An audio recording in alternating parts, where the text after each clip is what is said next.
Hello, Kevin Lemley here with Lemley Law Partners. Wanted to talk today about how to win a DWI in Arkansas. They are hard cases to win. We have laws that are set in opposition against us that make it tough. But there are steps that you can take if you happen to be pulled over and you're in this situation. There's things that you can do that can help us beat the case. So there's three things that we want to go over in this video. And the first is that you don't want to ever do the field sobriety test. So when the officer starts the stop and starts the investigation, they're always going to say, hey, I need you to do these tests for me. Now, what they're not going to tell you is that under Arkansas law, you do not have to do the test. It is a search, and you always have the right as an American citizen to refuse a search. And why this is really important with the field sobriety test, you got to remember these tests, they're not objective tests. They're just subjective things that law enforcement made up. So they created this false pseudoscience to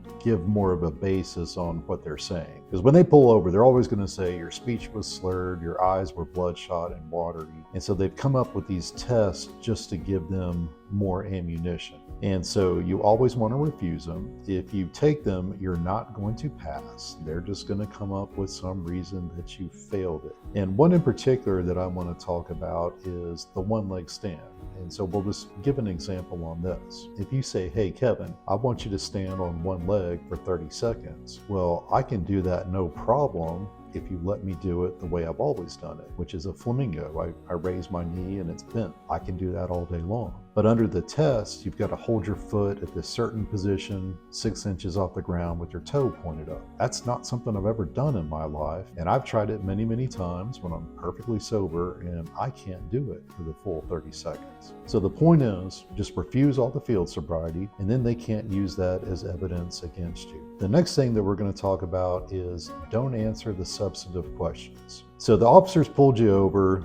It's almost always for speeding or going left of center, like whatever the traffic violation is. And then they're going to start asking these questions that don't have anything to do with that. They're going to start into where are you coming from? Where are you going? Those sorts of things. And just politely tell the officer, hey, I'm not going to answer those types of questions. I'm certainly going to identify myself and, here's my license, my insurance, my registration. But I'm not going to answer the questions about where I've been, what I've been doing. Especially when they go, have you been drinking?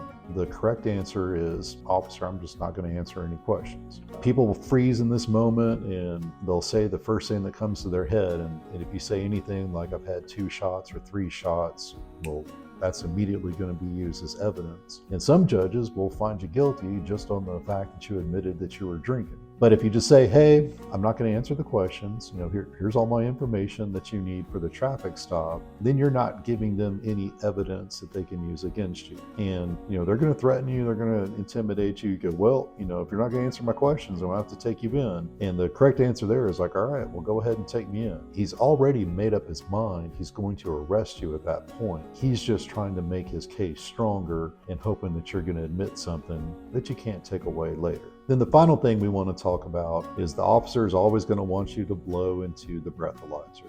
And what we tell our clients is the general default is you do not blow into it. If you don't blow into it, then you're not going to give them that evidence to use against you. We have a much better chance of beating you. If you blow into it and it's over an 8, then we're going to be limited on the certain defenses that we're able to use. Now, the one exception to this, like if you know for a fact you have not been drinking today, or you know for a fact like you really only had 2 beers over 4 hours, something like that, then go ahead and blow. But otherwise, we tell our clients, do not blow. Now, again, the officer's going to lie to you. And he's going to say, oh, well, if you don't blow, I've got to give you a refusal and you're going to lose your license. Well, what they don't tell you is that a refusal is bad, but it's not as bad as a DWI. And it's the same suspension as with the DWI. So you're only going to help yourself by refusing, give us a better chance of getting the DWI dismissed. Thanks.